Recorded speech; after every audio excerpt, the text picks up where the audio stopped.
Howdy folks, Marvin Forte here. In this video, I've got some tips for you on how to check and adjust your steering system. I've got my brand new Slayer Propel 10 LTE with me today, but these tips will apply whether you've got a Native or a Bonafide Propel-driven kayak, and it'll apply to the Springblade Rudder, the older stock rudder, or the BerleyPro aftermarket steering upgrade. Okay, for our first step, we're going to check the steering lines near the rudder disc and make sure that they don't have any slack. I recommend you check this every time you're going out on the water. They don't need to be super taut, but any slack in the lines will reduce your turning efficiency. If you have any significant slack in them, follow these instructions. Remember that when your kayak heats up in the sun on a warm day, the lines will tighten, and when the kayak cools down, the lines will loosen. Keep that in mind before you make your adjustments. As you can see, the lines are a little bit slack. So when I turn the steering handle, it moves without turning the rudder at all until I take up the slack. This keeps the rudder from turning all the way, and it delays the response when you start to turn the handle. You'll find that these lines stretch a bit the first few times that you use a new steering system, so you might need to adjust them frequently until the lines break in. In order to adjust the steering system, I'm going to need to loosen these 4 screws on the back of the rudder disc. You don't need to take them all the way out. Just loosen them so there's plenty of room to wrap the line around them. And that's it. Now I can remove the lines. Just unwrap it like that. And now the lines are completely loose.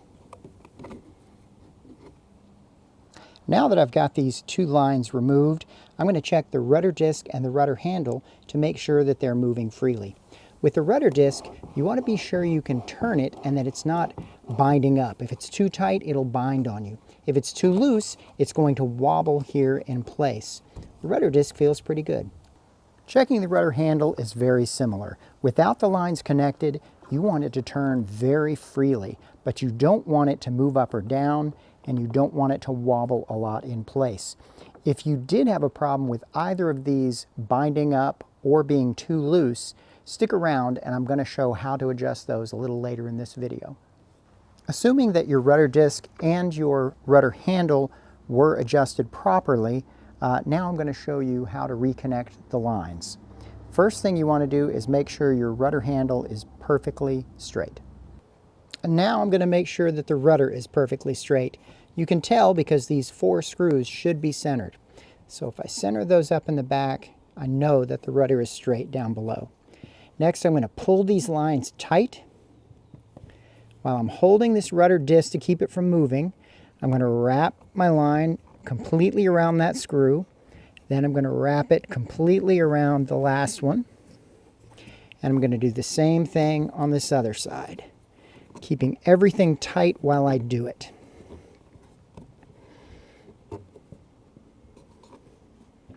Now I can tighten these screws down.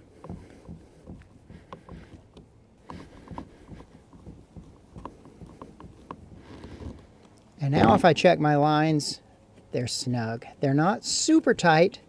They have a little bit of give, but they are taut. And that's it for step 1. Just make sure that those lines are snug before you hit the water, and you'll maximize your turning. If your rudder disc wasn't working properly when you checked it earlier, then you'll want to follow these steps to get it adjusted properly. If it's too loose, like it is now, see that? Then what you'll want to do is tighten this screw. You can use a crescent wrench or regular wrench, and you can get it hand tight first if you want, and then turn this just until it gets a little bit snug. What I usually will do is go a little tighter than I need to. Okay, like that. Now I can feel it binding. See how now it's not wobbling at all, and I can feel it actually binding on the hull a little bit. So that's a little too tight. So then what I do is I just back it off a little until it's just right. Now I probably should mention that if you are going to make a lot of adjustments to that screw, you might want to remove it completely and apply some blue thread locker to the threads to keep it from slipping. Now if your handle wasn't working properly when you checked it, you'll want to follow these steps to get it working properly. First step is to remove these 4 screws holding the control plate down.